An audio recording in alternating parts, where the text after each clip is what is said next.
안녕하세요. 아멜리아입니다.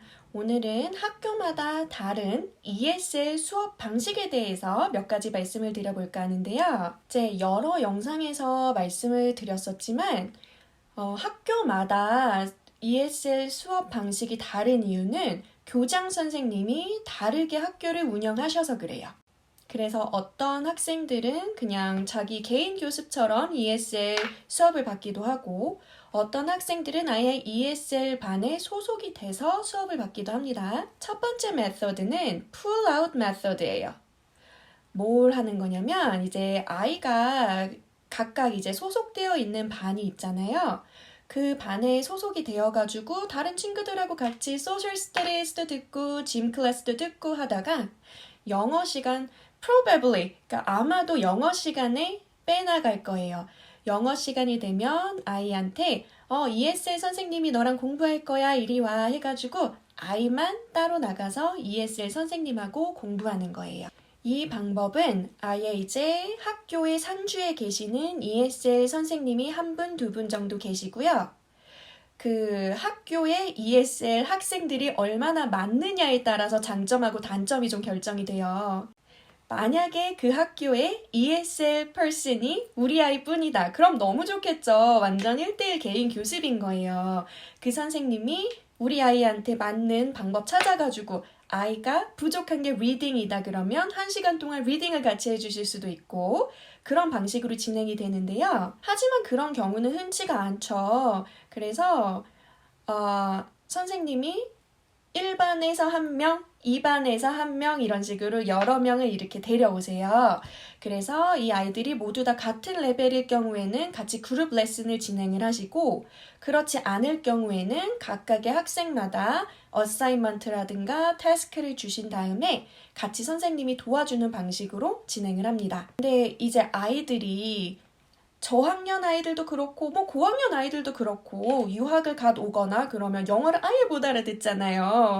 그래서 그때는 이렇게 저처럼 서브스티튜트로 왔던지 아니면 학교에서도 한국말이나 아니면 이 아이가 힌두어를 하거나 얼두어를 하거나 할 수 있잖아요. 그런 선생님들 도움도 받기도 합니다. 그런 경우에 이제 많이 들어가는 액티비티가 그림책 보고 보캐뷸러리 잘라서 붙이기 아니면 소리내서 읽어보기, 스토리 소리내서 읽어보기, 그리고 선생님하고 계속 대화를 하는 거예요. 여기서 이 캐릭터는 무슨 행동을 했는지, 만약에 아이가 그 수준도 안 된다면 조금 더 밑에 수준으로 선생님이 한 문장 읽고 아이가 따라 읽고 이런 수준으로 공부를 하기도 해요. 이 pull-out 메소드의 단점이라고 할 수 있는 거는 우리 아이가 이제 일반 클래스에 들어가가지고 메인스트림 클래스라 그러거든요. 그 클래스의 시간을 빼먹는다 정도가 되겠죠. 저는 처음에 유학을 왔을 때 아예 이게 싫어서 그러니까 ESL에 소속이 되는 것도 싫고 풀아웃 메소드 하는 것도 싫고 왜냐면 제가 제일 싫었던 게 그 메인스트림 클래스의 그 시간을 빼먹는다는 게 굉장히 싫었어요. 저는 저희 어머니도 그러셨고 그래서 아예 ESL이 없는 학교를 찾아갔거든요. 그냥 아예 메인스트림 클래스에서 듣고 그냥 서바이벌식으로 배우려고. 그러니까 저처럼 그런 메소드를 선택을 하셔도 돼요. 근데 지금 이 풀아웃 메소드의 가장 단점이 그 메인스트림 클래스의 클래스 시간을 미싱한다는 거예요. 하지만 설명드리자면 아주 그렇게 100% 큰 단점이다라고 할 수는 없는 것이 우리 아이가 영어를 잘 못 알아듣는다, 정말 아예 못 알아듣는다 하는 수준일 경우에는 그렇게 메인스트림 클래스를 들어도 그냥 이러고 멍 때리고 앉아있을 수도 있거든요. 그래서 그 풀아웃 메소드가 차라리 좋을 수도 있어요. 이제 두 번째 메소드는 ESL 반이 형성이 돼 있는 거예요. 그래서 이제 초등학교나 이런 저학년 클래스 같은 경우는 ESL 반이 형성이 돼 있더라도 그 영어 시간만 ESL을 가는 방식으로 진행이 될 경우가 많습니다. ESL 반이 형성이 돼 있다는 거는 그럴 만큼의 아이들이 많다는 얘기고요. ESL 스튜던트들의 넘버가 많다는 얘기겠죠. 그래서 우리 메인스트림 클래스에서 공부를 하듯이 그룹 레슨으로 진행이 됩니다. 간단하게 생각하셔서 이제 학원에 가가지고 우리 영어를 배우잖아요. 그래머도 배우고, 리딩도 배우고, 라이팅도 배우고 할 거 아니에요. 약간 그런 느낌으로 생각을 하시면 될 것 같아요. 지금 말씀드린 ESL 클래스의 양상은 초등학교보다는 이제 중학교, 고등학교 올라가면서 많이 보이는 클래스의 폼입니다. 장점은 이미 클래스가 형성이 되어 있는 만큼 티칭 매터리얼이 조금 짜여 있어요. 그래서 프레임이 짜여 있기 때문에 내가 어느 부분에서 들어가도, 왜냐면 유학을 올 때 딱 9월에 오지 않잖아요. 저 같은 경우도 2월 달에 왔었고, 그렇게 들어가도 제가 배울 뭔가가 있고 옆에 친구들을 보면서 또 따라할 수 있고, 이 클래스 커뮤니티가 형성이 되어 있기 때문에 같이 영어를 못 쓰는 아이들끼리 친해지기도 좋아요. 단점이라고 부를 수 있는 거는 이제 점점 이제 고학년이 되고 중고등학교 이제 올라가면서 생기는 단점인데, 영어를 안 쓰려고 그래요. 이제 저는 잉글리시 메이저니까 고등학교 ESL 서브스티튜트도 가봤거든요.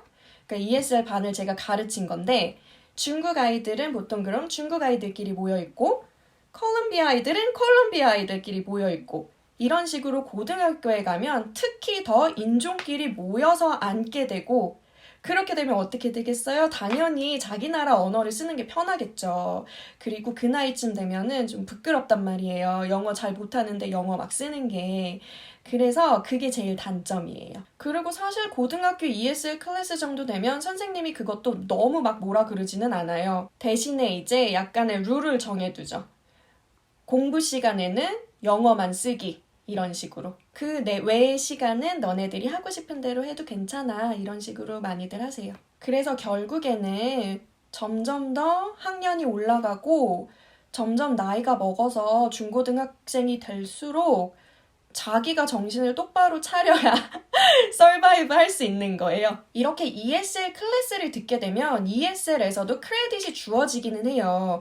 하지만 이게 중고등학교, 고등학교는 특히 이제 졸업을 해야 되니까요. 그 크레딧이 아니기 때문에 빨리 ESL 반을 벗어나서 다시 메인스트림 클래스로 들어가게 되는 것이 ESL 학생들의 목표가 됩니다. 이때 ESL 클래스를 빨리 벗어나지 못하고 계속해서 같은 ESL 클래스를 리피트해서 듣게 되는 그런 상황들이 비일비재하게 벌어지는데요. 그렇게 되지 않으려면 ESL 클래스일지라도 크레딧을 주지 않는 과제일지라도 꼬박꼬박 다 해가는 노력이 필요합니다. 오늘은 제가 이렇게 간단하게 두 가지 ESL 수업이 운영되는 방식에 대해서 말씀을 한번 드려봤는데요. 저는 그 첫 번째 말씀드린 풀아웃 메소드로는 학생들을 가르쳐 봤고요. 이제 두 번째로 ESL 클래스는 제가 유학 시절에 저는 ESL 클래스를 들어가질 않았었어요. 중학교 때. 그래서 다른 고등학교를 진학을 했을 때도 그 고등학교엔 ESL 클래스가 있었지만 저는 들어가지 않을 만한 레벨이 돼서 그냥 메인스트림 클래스로 바로 들어갔거든요. 그래도 저도 유학생이잖아요. 인터내셔널 학생이니까 친구들이 있었단 말이에요. 그 친구들 하는 얘기 들어보고, 그리고 가끔씩 저 스페어일 때 그냥 ESL 클래스 진행되는데 가가지고 놀았거든요. 그때 보면 그러니까 이게 ESL 클래스라는 게 그렇게 빡빡하게 진행이 되지가 않아요. 그게 왜 여러분들이 학부모님들이 알고 계시는 게 여기 영어 클래스가 되게 어렵다 알고 계시잖아요.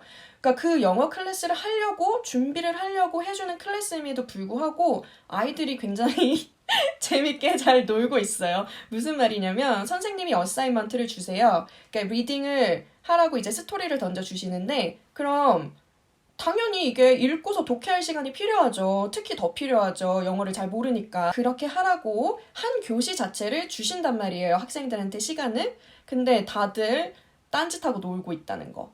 그러니까 그럴 때 그 시간을 잘 활용하시는 게 정말 중요합니다. 그리고 ESL 클래스에서 시작했다고 너무 좀 기죽어 있지 마시고 ESL 선생님은 그냥 선생님 된 거 아니에요? 그 선생님도 다 어떻게 글 쓰는지 알고 하시잖아요. 그러니까 잘 이용하세요. 내가 나의 개인적인 시간을 잘 이용해야 한 단계 레벨 업그레이드하고 다음 단계로 넘어가는 유학생활 그리고 이민생활 하실 수 있습니다.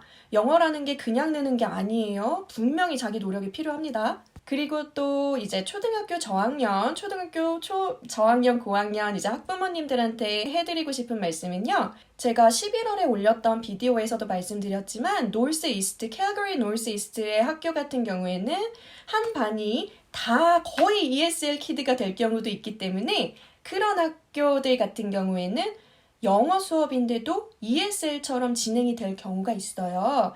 그래서 이건 진짜 이게 교육청의 문제도 아니고 그러니까 내 아이가 가는 반의 담임 선생님이라든가 내 아이가 가는 학교의 그 환경을 좀 잘 살펴보셔야 돼요. 제가 말이 길어졌는데요. 다음 시간에 또 유용한 정보로 찾아올게요.